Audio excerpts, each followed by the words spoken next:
presentes en el... Me está diciendo que estamos grabando, ¿ves? Te tengo que decir que sí, ¿verdad? Bien. Bueno, las teorías decoloniales tienen que ver precisamente con eso, con sabernos hijos de este proceso y ver qué hacemos con esta subjetividad construida de esta manera. No es lo mismo que descolonización, que tiene que ver con nuestra independencia de lo jurídico y lo político, ¿no? No recuerdo el otro día, a ver si los compañeros de México me pueden decir, fue la independencia ustedes, ¿verdad? Se celebró la independencia. ¿Cuántos años? Uy, 200, ¿fue en el 10? ¿212? 212. Bueno, están como nosotros, prácticamente en el mismo proceso descolonizador, ahí sí descolonizador, porque estamos sacando las estructuras coloniales, tanto políticas como jurídicas. Yo lo que digo ahora es que el pensamiento, la corriente de pensamiento es decolonial, porque lo que trata de un poco poner en cuestión es las estructuras mentales, no, ni las jurídicas ni las políticas. Y eso nos lleva a cuestionarnos cuáles prácticas nuestras tienen que ver con esa cabeza colonizada que tenemos. Y creo que la psicopedagogía un poco está convocada a pensar en esta línea también, aunque no es una de las disciplinas que participa abiertamente en cuanto a personas que escriben o que dan clases de esto específicamente, pero yo creo que específicamente la psicopedagogía está llamada a pensar en que la educación y el aprendizaje deben ser prácticas emancipadoras de esa cabeza colonizada que todos y todas tenemos. Bien, como les decía recién, las teorías decoloniales surgen un poco de pensadores latinoamericanos, muchos de ellos en el exilio. Por ejemplo, Enrique Dussel es un compatriota nuestro, pero estudió y se formó en México precisamente porque fue exiliado acá por las dictaduras que siguieron manteniendo estas estructuras coloniales. Ivo Aventura de Sousa Santos es también otro gran pensador. Bueno, son vastos muchísimos y podemos acercarnos a leerlos porque es muy interesante. Si bien tiene su surgimiento, la teoría decolonial en América Latina, es también muy presente en Europa y en Asia, por supuesto, y en África, que tienen otros procesos descoloniales, pero de la misma manera se plantean lo decolonial. Tiene que ver esto, lo que hablaba un poco recién, con desarmar, con deconstruir las prácticas coloniales que habitamos de alguna manera, que tienen que ver específicamente con esto que va a trabajar mi compañero Julio después, que tiene que ver con el patriarcado y con el capitalismo. No tiene que ver con hacer un proceso político de toma de poder, ¿no? Sino con tratar de cuestionar nuestras propias estructuras. Y poder dar la posibilidad de habitar otras prácticas y nuevas prácticas en contexto. El gran pensador peruano José Carlos Mariátegui nos decía que Latinoamérica no tiene que ser ni calco ni copia de Europa, de los procesos europeos, sino que tiene que ser creación heroica. Y a eso creo que los psicopedagogos estamos llamados también, psicopedagogos y psicopedagogas, a hacer creación heroica de nuestros propios modos de intervención. Yo elegí, ya que estamos, y acá estoy viendo las ilustraciones, en este caso un cuadro de Sul Solar, que es un artista de las artes plásticas argentino, no es un nombre original, Sul Solar es un seudónimo de artista, pero les recomiendo que lo miren, que miren sus obras, que puedan apreciarlas, porque mucho nos habla de un nuevo lenguaje, de adquirir un nuevo lenguaje que compartir en un mundo nuevo. Y es muy interesante cómo desde las artes se empiezan a plantear o se plantean algunas corrientes teóricas, ¿no?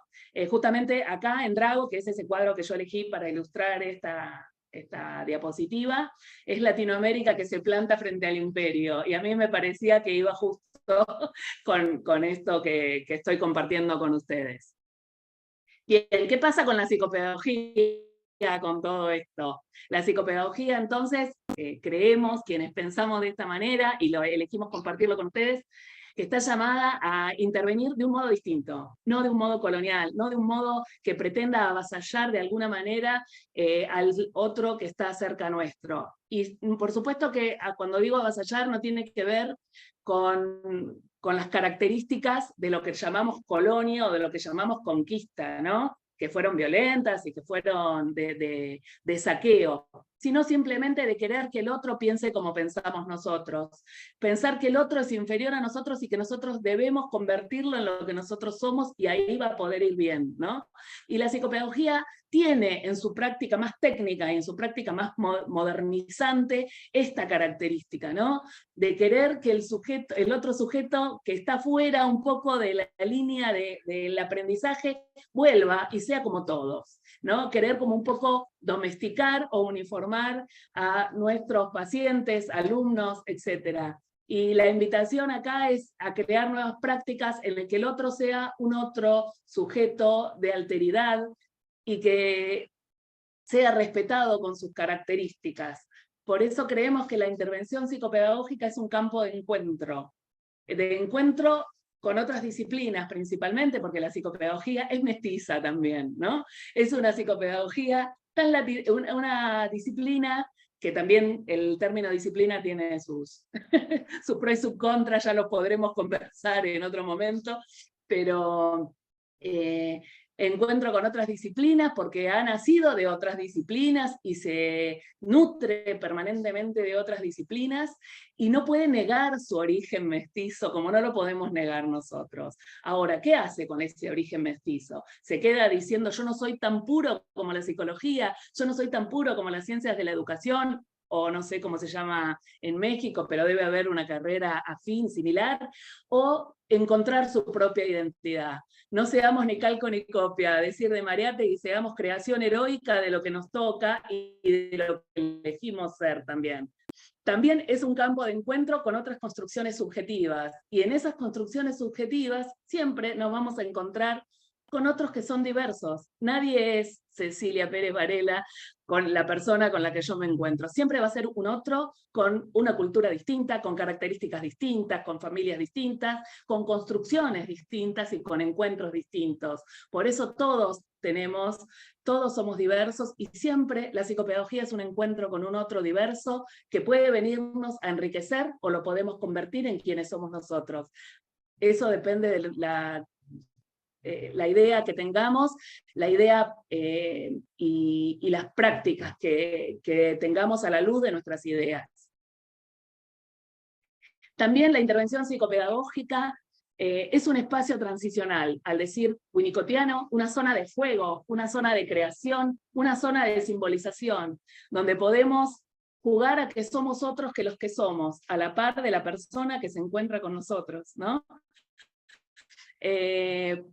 Podemos armar una zona que no esté ni adentro ni afuera, y podemos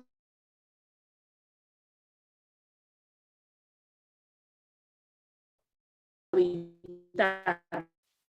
Espera, Ceci, que te has congelado. En psicopedagogía y de aprender también. Y por último ¿se me escucha?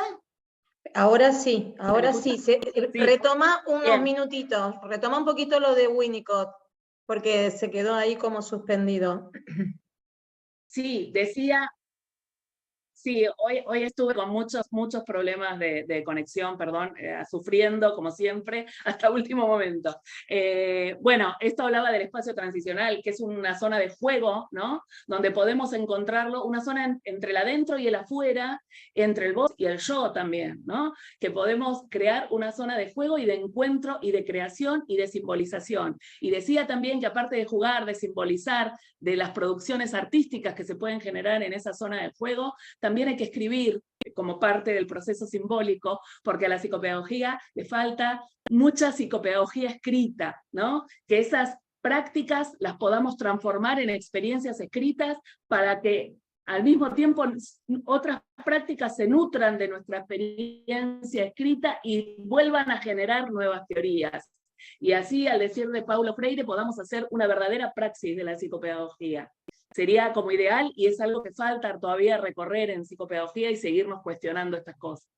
Por último, tomé el concepto de pedagogía del estar siendo de otro filósofo, en este caso argentino, Rodolfo Kusch, que habla un poco de esta pedagogía del estar siendo, que es la verdad que un concepto maravilloso y que tiene que ver con esto de estar construyendo permanentemente, ¿no? Él dice, Kusch dice que en América Latina la pedagogía del estar siendo es la pedagogía que todos deberíamos atravesar, de lo no acabado, no hay una enciclopedia ya armada para nosotros, tenemos que armar nuestro propio glosario de ideas, de palabras, y a eso nos convoca Kusch, ¿no? Con esta pedagogía del estar siendo, todo lo que está inacabado, a construir, todo lo que deviene. Por eso esa intervención primera, colonial, moderna, ¿no? Porque más allá de que a veces nos parece que la conquista fue en la Edad Media, fue en la modernidad y dio inicio a la modernidad, y toda la ilustración, el romanticismo,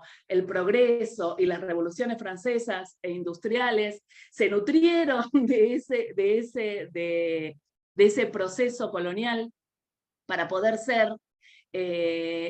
modificar un poco el término intervención y convertirlo en intervención artística, ¿no? En que esa intervención tenga características de intervención artística. Y en este caso yo elegí también para ilustrar esta diapositiva un cuadro de Alejandro Costas, otro argentino, que toma la Paloma de la Paz de Picasso y la convierte en otra cosa, ¿no? Le mete su arte. Y entre los dos pudieron armar esa obra en distintos momentos y en distintos espacios. Me pareció que hacia ahí debe apuntar la psicopedagogía, a la creación heroica de nuestro propio campo, de nuestro propio accionar y de nuestra propia praxis.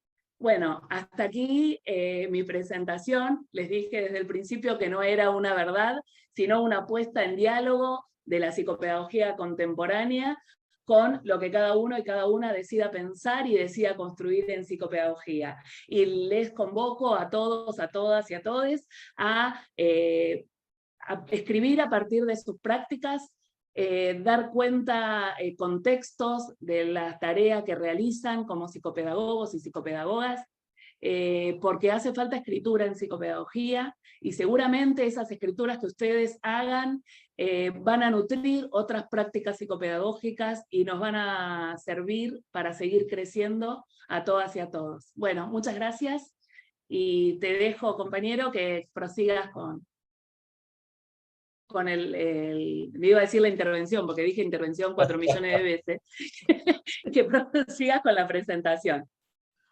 Bueno, podés... Gracias. Sí. Bueno, no sé si alguien quería comentar algo antes de que yo tome el uso de la voz. Si no... Hola, buenas noches. Buenas noches. Porque estoy en el auto, ¿cómo están? Disculpen que no podía entrar, pero no quería dejar de saludarlos. Me encantó la charla de Ceci, me encantó, estuvo increíble. Y yo no soy psicopedagoga, pero lo pienso desde la docencia. Y realmente es un posicionamiento al cual siempre cuestiono o interpelo a mis colegas. La verdad que, bueno, encontrar un punto de referencia al cual pueda encontrarme identificada, la verdad que me gustó mucho. Bueno, Bea, que mira, hola, no podías faltar, acá te tenemos.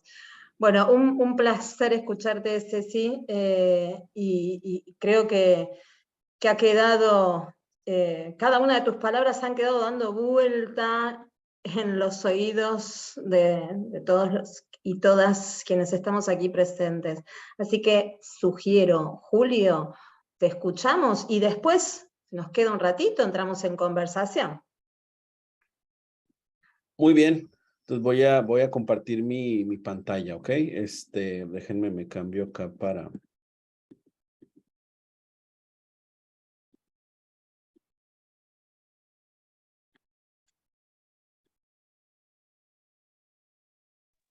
¿Me pueden decir si se visualiza Sí, la portada? ¿Sí? Se ve.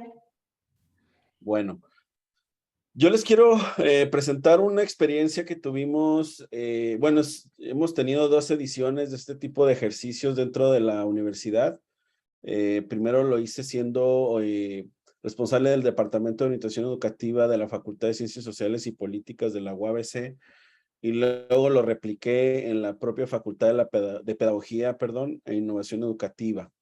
Y bueno, quiero presentarles una forma que tenemos quienes ejercemos la orientación educativa y la psicopedagogía para pues hacer una labor de intervención, prevención de la violencia de género, en este caso específicamente la violencia sexual. Primero, definir así de manera breve qué es la violencia sexual dentro del contexto de esta intervención que realizamos. Es un acto que degrada, daña al cuerpo y la sexualidad de la víctima y que por lo tanto atenta contra su libertad, su dignidad, su integridad física. Y usualmente, o bueno, no usualmente, siempre que sucede un acto de este tipo, identificamos un abuso de poder que implica la supremacía masculina sobre la mujer al denigrarla y concebirla como un objeto. Entre otras formas de violencia sexual que se han documentado, pues está la intimidación sexual, el acoso, el hostigamiento sexual, el abuso sexual y la violación o el intento de violación. Para tener un poquito el contexto de por qué le hemos dado esta importancia al tema dentro de la facultad, pues tiene que ver primero con reconocer que México es un país feminicida, es un país que violenta a las mujeres, es un país de hombres que pareciera que no aman a sus mujeres. Y bueno, para dar cuenta de esto, la encuesta nacional sobre la dinámica de las relaciones en los hogares que el INEGI ha implementado en los últimos años, en la última edición, recolectó esta información y nos arroja estos datos, ¿no? Específicamente podemos ver que a lo largo de la vida de las mujeres encuestadas de 15 años en adelante, el 49%, casi el 50% de las mujeres ha padecido alguna forma de violencia sexual a lo largo de su vida. Y en el último año, por lo menos el 23% de las mujeres reportó haber tenido un tipo de experiencia de violencia. En el caso de nosotros, a nivel regional, Baja California, hay una prevalencia de casi el 70%. Estamos al mismo nivel que la media nacional. Somos un estado violento, somos un estado feminicida, somos un estado que violenta a las mujeres. Y en el ámbito escolar específicamente, que es en donde yo intenté hacer esta intervención, a lo largo de su vida escolar, las mujeres de 15 años y más que contestaron esta encuesta, el 32% reportó alguna forma de violencia en el ámbito escolar. No específicamente sexual, sino de todo tipo. Pero en el ámbito escolar el 32%, pues obviamente es una cifra que nos debe preocupar.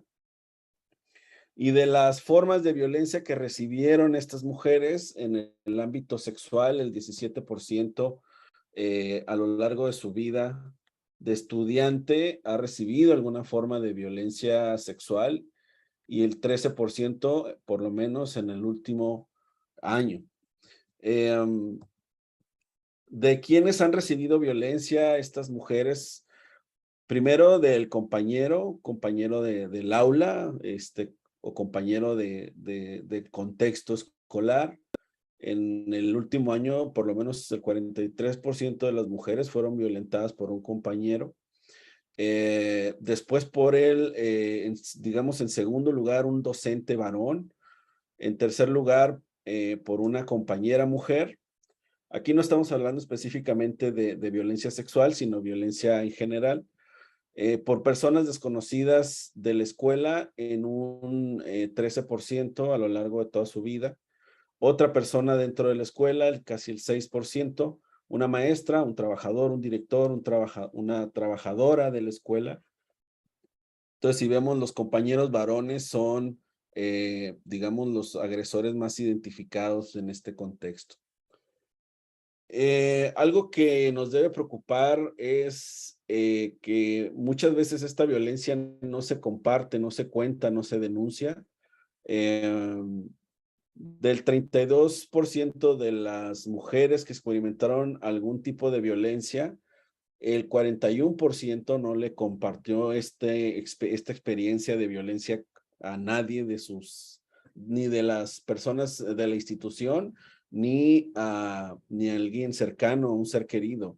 Y de quienes sí compartieron esta experiencia y le contaron a alguien que tuvieron una experiencia de violencia, casi todas solo recurrieron a la familia. Y en segundo lugar, a un compañero, amistad, y solo el 20% llegó a contárselo a una maestra o maestro o algún otro agente escolar, ¿sí? Entonces, es una denuncia muy baja y ahorita vamos a ver por qué precisamente hay una escasa denuncia de este tipo de experiencias. Primero, es importante identificar en este dato que 12 millones de mujeres que reportaron violencia en la escuela, el 43% no denuncia porque consideró que se trató algo que no era de importancia, porque no le afectó en gran medida. El 12.6% no sabía cómo y dónde denunciar, que ahí también las instituciones tenemos esa responsabilidad de ser transparentes y abrir los espacios, por miedo a las consecuencias o a las amenazas que probablemente tuvieron de parte de su agresor, porque pensó que no le iban a creer o que le iban a culpar de lo que le sucedió, y por vergüenza otro porcentaje. En el ámbito digital, la ocurrencia de la violencia en el digital, a lo largo de la vida, el 5.1% de las mujeres reportaron una forma de violencia escolar, es decir, alguien con quien comparten el contexto de la escuela las violentó a través de de la red social, de algún sistema de mensajería o correos electrónicos, y en el último año el 7.9%. Si se fijan, el escolar y el comunitario tienen estadísticas muy elevadas en términos de violencia digital. Habría que ver ese comunitario, si es gente, usualmente es algún conocido, ¿no? Que también llega a acceder a nuestras redes. La cultura de la violación es algo que precisamente ha impactado en el índice de la denuncia de violencia, sobre todo de la violencia sexual. Aquí vamos a llamarle cultura de la violación a todo este sistema que justifica, alimenta, acepta y normaliza la violencia sexual contra las mujeres. Y es una forma de violencia simbólica que tiene un efecto sedante, es decir, adormece a las personas que la atestiguan, sobre todo, y la llegan a normalizar.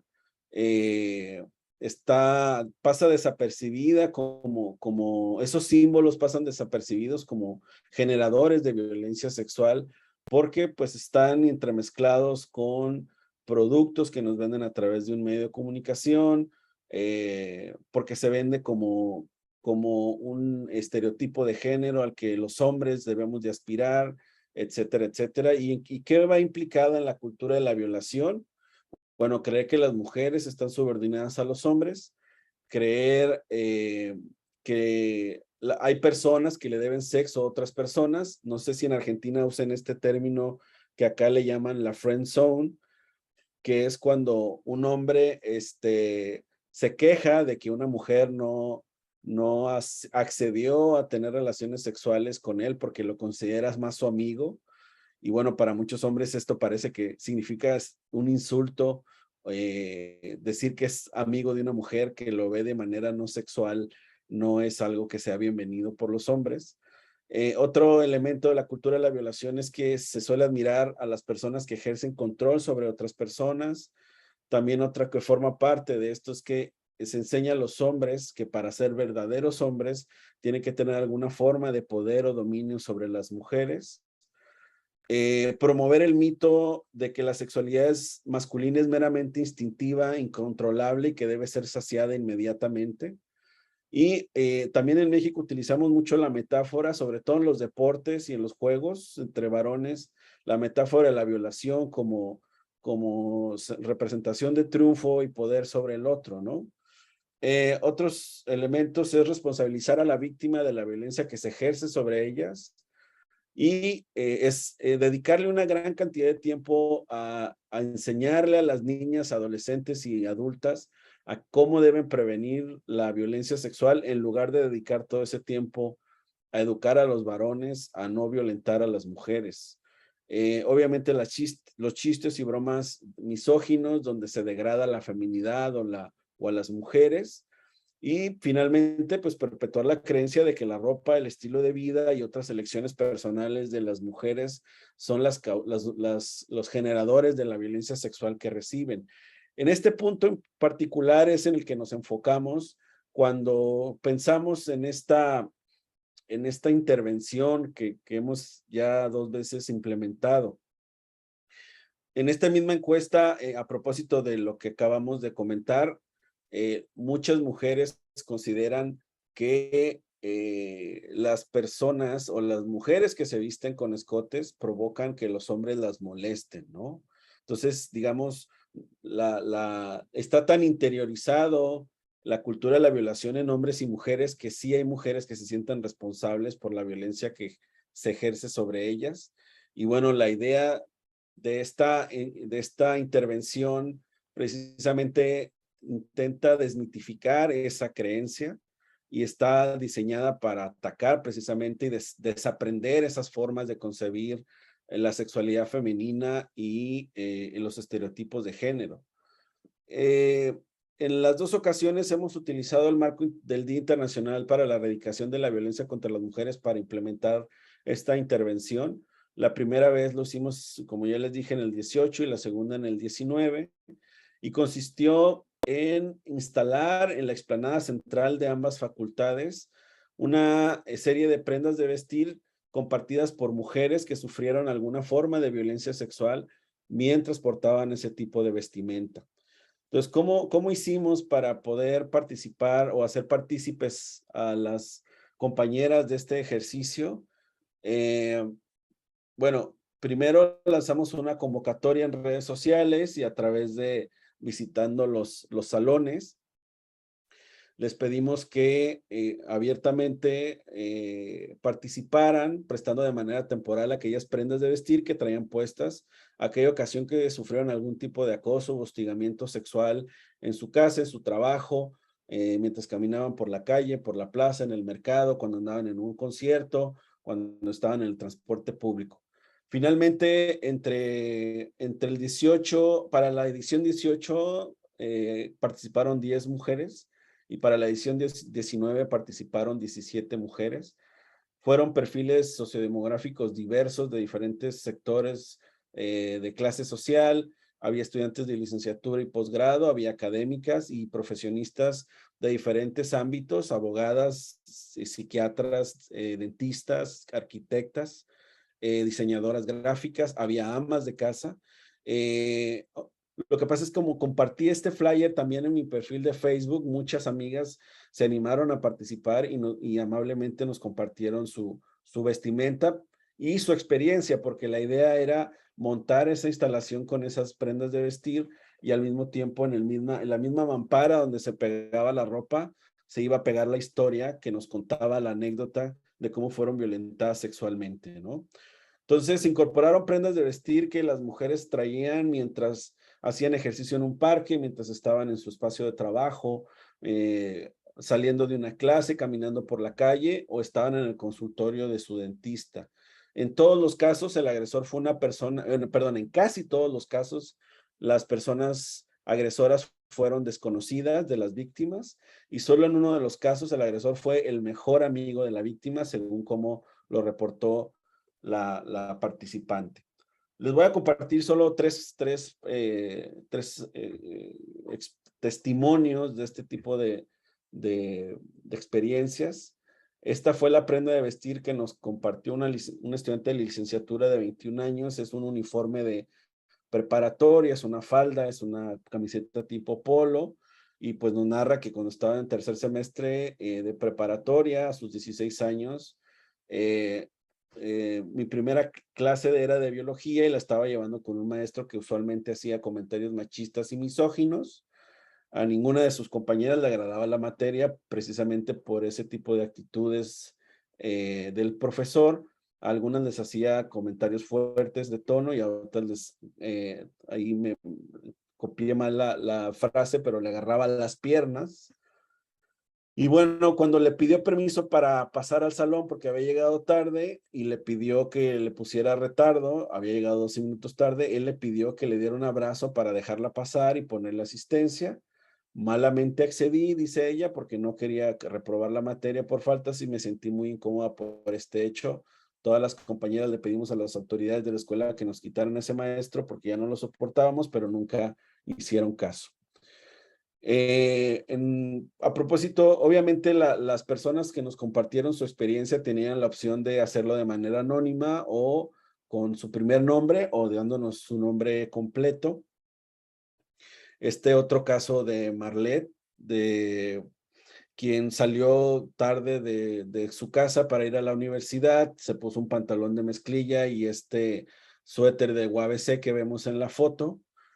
Caminó unas cuadras y casi al cruzar una calle, un carro, una camioneta, se le interrumpieron el paso y 3 hombres y una mujer que venían a bordo le empezaron a gritar que se subiera. Inmediatamente se activaron sus sentidos de alarma, de peligro. Entonces, uno de los sujetos se baja, abre la cajuela, le grita que se suba. Ella empieza a darse cuenta que no hay nadie para que la ayude.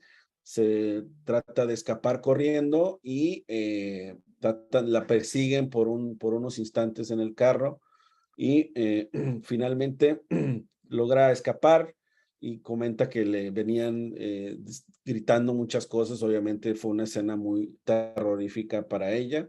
No traía ninguna blusa escotada, no traía ningún short provocativo ni falda, y aún así fui víctima de acoso y de un posible secuestro.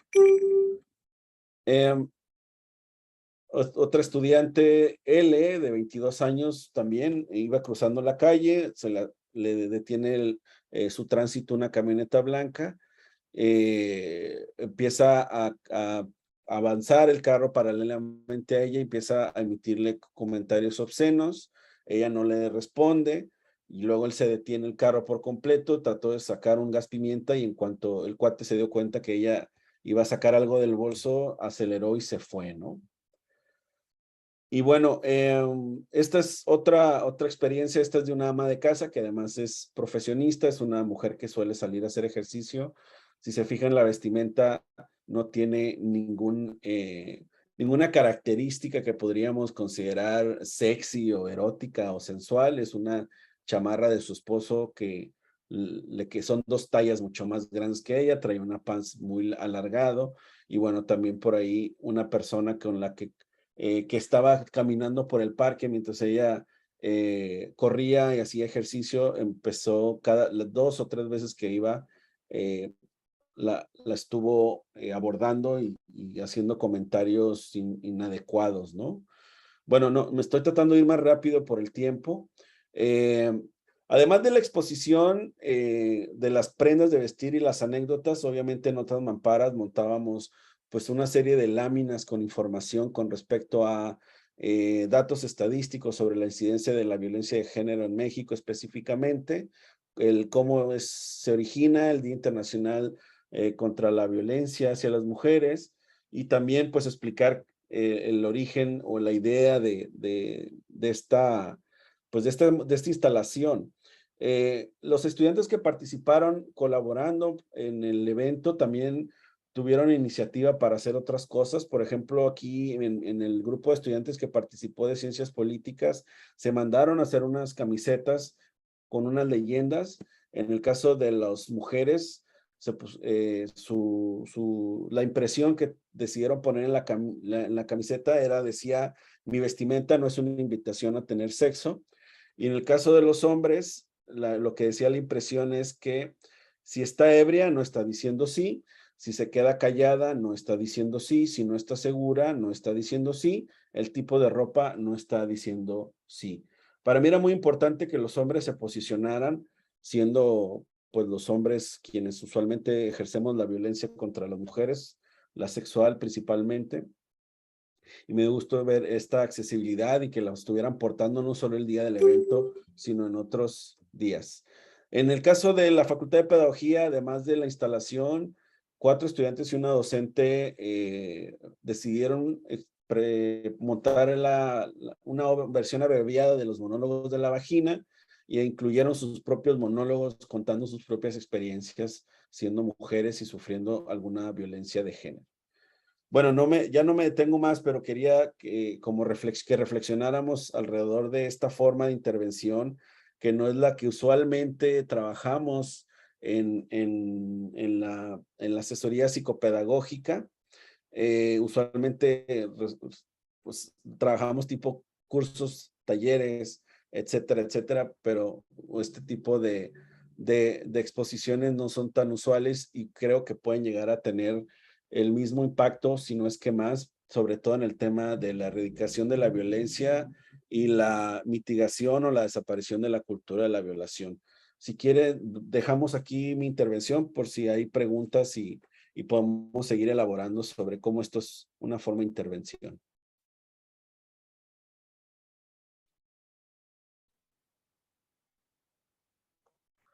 Bueno, sí, nos quedan unos minutitos como para compartir. Realmente yo me quedé pensando así como articulando un poco las dos exposiciones, partiendo de la idea de lo que traía Cecilia, a la posibilidad de pensar la intervención psicopedagógica como un espacio que nos llama precisamente a pensar, a interpelar, a cuestionar, ¿no? A encontrar un lugar entre que nos permita hacer de nuestra práctica un lugar y un territorio en donde dar sentido a las intervenciones psicopedagógicas. Y allí situaba la exposición tuya de Julio, porque me quedé pensando en esto, una intervención psicopedagógica en violencia para con las mujeres. Entonces, me parece que es interesante buscar, ahí está, ahí la mano de la pantalla de Rubén, resonancias y darle la voz a quienes han escuchado. Así que, sí, Rubén, no sé quién quiere participar desde allá. Sí, muchas gracias. Lo que sucede es que hay una intermitencia en la señal y de pronto se nos va el audio y dejamos de escuchar cosas. Pues agradecer a ambos colegas por sus intervenciones. Mis, digamos, reflexiones con lo que me quedo son reflexiones de índole semántico. Me quedo pensando si esta palabra, este concepto de intervención es un concepto que pudiéramos cambiar por otro. He visto que algunas compañeras de Chile, de Argentina, utilizan acompañamiento psicopedagógico en lugar de intervención psicopedagógica y sobre todo por esa cuestión que ya marcaba Cecilia del aspecto violento, digamos, ¿no? De la intervención, ¿no? De llegar a irrumpir, digamos, en un ecosistema o en una persona o en un grupo. Por otro lado, pues la intervención de Julio, pues mucho más dramática por ese tema tan enterrado, tan invisible durante muchas décadas, siglos, podría decir, y cómo actualmente pues cada vez nos estamos dando cuenta de que es necesario reeducarnos como sociedad. Sin embargo, ahí me queda la duda también de índole semántico, porque a diferencia de Cecilia, Julio planteaba, somos un país de feminicidas, somos un país de abusadores sexuales, somos un país de tal. Y yo me quedaba pensando, ¿sí somos un país así? O sea, no sé, pensando en la gente que conozco, en mis propios alumnos, ciertamente pues la violencia es ejercida en su mayoría por hombres y ese tipo de violencia pues es muy, ha sido muy ignorada, como ya lo decía anteriormente, pero el manejo del lenguaje, no sé si sea, o sea, mi duda es necesario que hablemos de una generalización de ese tipo o que hagamos matices, porque yo lo que sí aceptaría, por ejemplo, en este momento, salvo que cambio de opinión porque lo estoy reflexionando, es que somos un país donde no están garantizados los derechos. Eso sí, o sea que los derechos no están, el respeto irrestricto a los derechos humanos, civiles y sociales no está garantizado. Y eso pues van desde el derecho a la educación, a la salud, a una vida libre de violencia, etcétera, etcétera, ¿no? Pero eso de que somos un país, ¿cómo decir? Esas premisas de las cuales partió Julio me parecen muy contundentes y me causan mucho ruido, y no es que no esté de acuerdo, sino tengo la duda. Realmente es la forma de abordarlo con esa responsabilidad que merece decir, yo no tengo todas las cartas de la baraja, como decía Cecilia, yo no tengo la verdad, sino tengo esta perspectiva o este argumento, ¿no? Ahí me queda esa duda, no sé si se puede discutir en torno a eso o que quede como una reflexión. Y pues de nuevo agradecerles mucho, me parece muy interesante.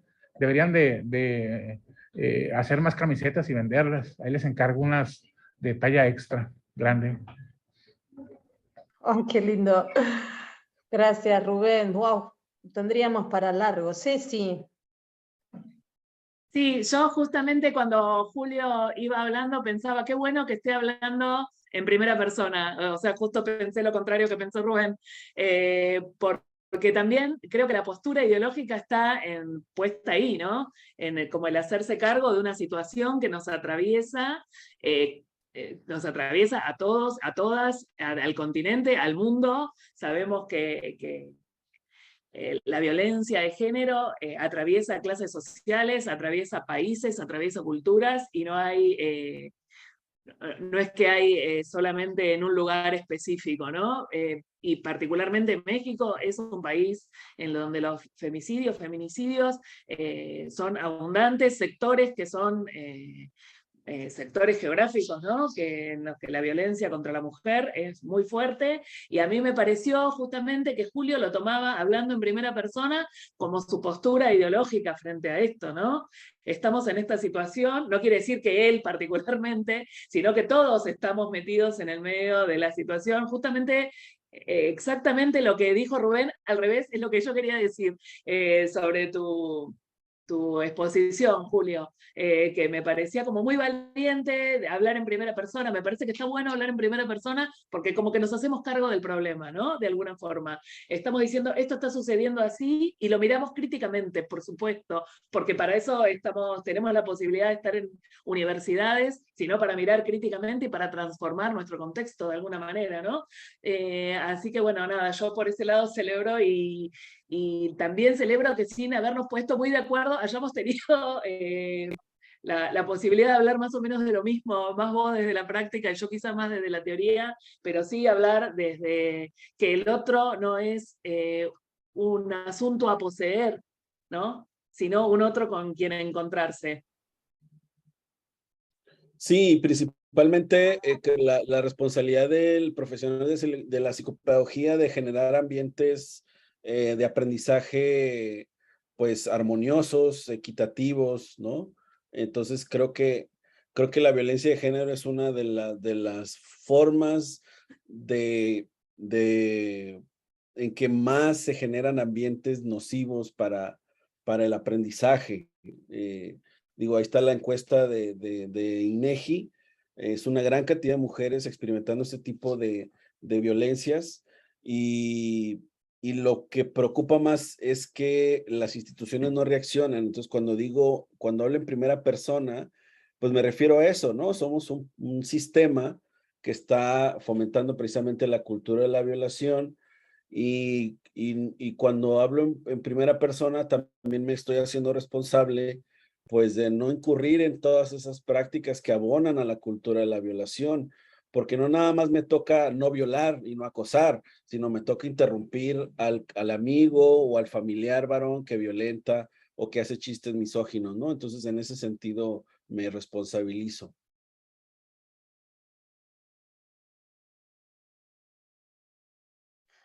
Sí, creo que es un tema que nos deja pensando. No sé si alguien más quiere hacer algún comentario acá. Yo estoy leyendo a Adriana, que dice, profe Julio, yo estoy de acuerdo con usted, las estadísticas no mienten, y si se puede llevar a generalizar cuando es la mayoría de mujeres que ha sufrido algún tipo de violencia. Ahí yo me permito retomar algo que trajo Rubén, que tiene que ver con esta idea de el campo de lo semántico, de cómo hablamos y qué es lo que queremos decir, y el lenguaje que utilizamos construye posibles. Entonces es desde ese lugar que me parece que esta posición política en relación a hacernos cargo o no de nuestras prácticas también tiene que ser algo que atraviese el campo de las prácticas psicopedagógicas. Ustedes tienen la carrera de asesoría psicopedagógica, nosotros tenemos la carrera de la licenciatura en psicopedagogía, y en esta conversación están empezando a aparecer cosas comunes, que era un poco lo que decíamos en el encuentro anterior, y que nos hacen ir pensando. Creo que retomar la idea de producir escritura independientemente de que dé cuenta de nuestras propias prácticas es un trabajo que tenemos que hacer en ambos países, que va a contribuir al pensamiento latinoamericano y a la forma de pensar la psicopedagogía situada regionalmente, pero a la vez que abarque y que aloje las diversas formas de pensarla, ¿no? Y de habitarla. Bueno, a ver. ¿Alguien más quiere? Sí, Julio. No, nada más agradecer el comentario de Adriana. Creo yo tampoco conozco a una mujer que no haya sufrido alguna forma de violencia por ser mujer. Entonces, como que esa es la parte preocupante, ¿no? Rubén, sí. Yo tampoco conozco una mujer que no haya sufrido algún tipo de acoso, violación o algún tipo de molestia, ¿no? He preguntado aquí con mis alumnas y semestre tras semestre todo el mundo levanta la mano, todas las mujeres levantan la mano. Con mi comentario no quise negar una realidad, sino también buscar que tengamos los matices, porque si presentamos a nuestros alumnos, estamos en un país de violadores y esto otro, pues ya parece que el escenario es pues insalvable, ¿no? Siendo que si vamos a estadísticas, como dicen, pues hay más muertos y desaparecidos por el narcotráfico y por otro tipo de motivos. Y restar valor a este debate por la estadística, pues sería algo, me parece, ocioso y fuera de lugar. Y yo por eso no me quiero basar en las estadísticas en este argumento, sino de matizar que somos desafortunadamente un país donde no se cumplen los derechos. El derecho a que la mujer viva libre de violencia no se cumple, estoy totalmente de acuerdo. Y no solamente ese, el derecho a la educación, el derecho al aprendizaje, a la salud. O sea, tenemos muchas cosas que buscar, porque esto es algo sistemático, ¿no? Es algo que es parte del Estado, de nuestra historia, y eso hay que modificarlo. Pero no, me parece que tenemos que plantear también un poquito, bueno, no sé si me parece, estoy un poco confundido, digamos. Tengo el debate interno, ¿no? De si vale ese argumento o tendríamos que ser con mayores matices para también brindar un poquito de esperanza, aunque suene romántico y fuera de lugar, ¿no? Creo que es algo que a veces nos falta y se abruma o se pierde por esas estadísticas y esos argumentos tan determinantes. Bueno, ahí veo, Ceci, que te desmuteaste. Gracias, Rubén. Sí, me parece que es un tema como eterno que podemos discutir muchísimos coils seguidos, porque es un tema muy interesante y está muy bueno que lo podamos pensar, aparte desde la psicopedagogía también, ¿no? Y nada, particularmente lo que creo es que tiene que ver un poco con estas estructuras colonizadoras que tenemos metidas adentro, ¿no? El narcotráfico, los muertos, los desaparecidos, las mujeres violadas, no sé, lo que es Ciudad Juárez, etcétera, tiene que ver con la misma lógica, ¿no? Con la misma lógica de dominación, y es una lógica violenta, y creo que asumirla como propia nos hace esto que yo planteaba como el mestizaje. Bueno, yo puedo decir, yo me llamo Pérez Varela, no me llamo Chapultepec, entonces soy española y no soy de acá, digamos, de alguna manera. Y no, me reconozco mestiza, reconozco que soy latinoamericana y reconozco que tengo la estructura colonial metida en la cabeza. Y a partir de eso, no es que adhiero naturalmente a eso, sino que trato de ver qué puedo hacer para modificar el contexto en el que estoy, ¿no? Se me ocurre, Claro. se me viene Paulo Freire, como siempre, a la cabeza, que nos decía que ya que tenemos el texto, modifiquemos el contexto, ¿no? En ese juego dialéctico entre el contenido y la contextualización. Y me parece que si bien es quizá una de las tantas cosas que dijimos, esto de hablar en primera persona, no es inocente tampoco, ¿no? Y creo que Claro. pasa por hacernos cargo de lo que pensamos, ¿no? Generalmente en la academia nos pide que hablemos en tercera persona, ¿no? ¿No? Y también a veces los trabajos leídos en tercera persona parecen escritos todos por la misma persona. Sin embargo, cuando hablamos en primera persona decimos esto lo escribió Rubén Villavicencio, esto lo escribió Cintia Malfet, porque al hablar en primera persona uno pone su postura en palabras, y eso me parece fundamental y me parece que nos hace falta, que me parece que es hacerle una jugada a la academia, y ¿no? A la academia europeizante, y decir, bueno, hablemos en primera persona, hagámonos cargo de esto y digamos nuestro discurso. No quiere decir, Rubén, que no haya matices, por supuesto que los hay, y entendemos que no todos los varones son violadores, ¿no? Pero sí que cuando hablamos de una realidad podemos hablar en primera persona, tiene que ver con asumir una postura. Y al decir de Carlos Aldana, otro gran pensador latinoamericano contemporáneo, esa postura tiene que ir acompañada en psicopedagogía por la ternura.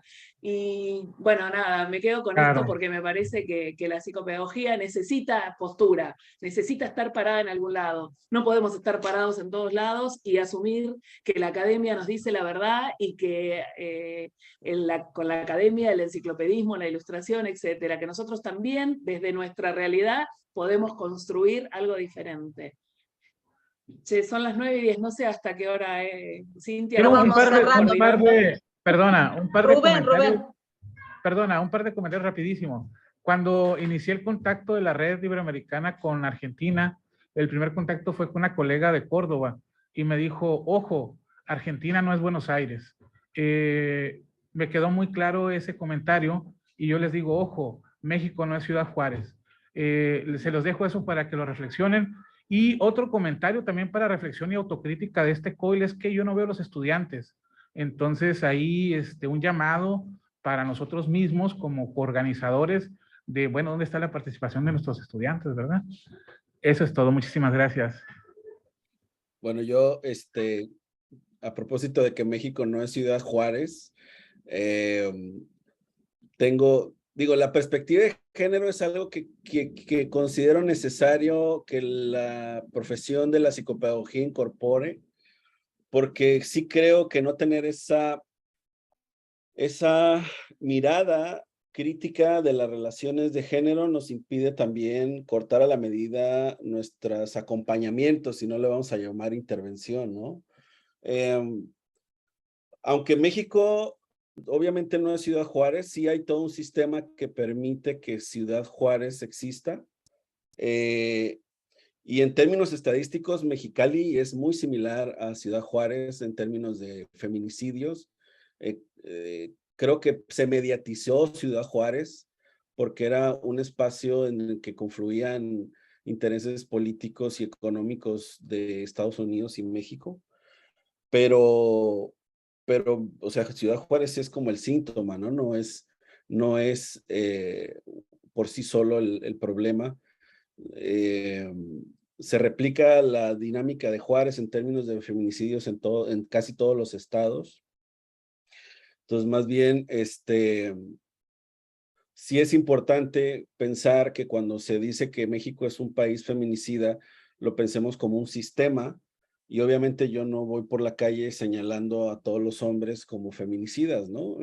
O señalándome a mí como feminicida, sino que estamos inmersos en esta cultura de la violación y tenemos que estar alertas de no reproducir la cultura de la violación, porque lo he hecho muchas veces, aun y cuando tengo esta reflexión atravesada por la teoría de género y las críticas feministas y el análisis de mi propia masculinidad, de todos modos puedo recaer en esa cultura de la violación si no analizo cómo estoy pensándome y cómo estoy pensando mi relación con las mujeres y con otros hombres, ¿no? Y con eso cierro mi participación. Bueno, gracias Julio, gracias a todos, a todas. Sugiero, estamos estimulando, tomando en cuenta esto que recién mencionaba también Rubén, la participación en el campus, en el aula, que puedan empezar a conectarse todas y todos los estudiantes, de manera tal que el próximo encuentro existan en estos sincrónicos las voces un poco más sonoras y poder verles y escucharles. Así que muchas gracias por el encuentro de hoy. No, está la mano levantada de Rubén. Yo no sé si querés agregar algo más o si... No, perdona, no. No, pero digo que tal vez quería, por las dudas. Así que, bueno, les mandamos un abrazo enorme, que estén muy bien, que tengan un excelente fin de semana. Un abrazo a todas, a todos. Nos vemos. Adiós, gracias. Bye. Adiós, Rubén. Adiós, Cintia. Ceci, gracias. Adiós.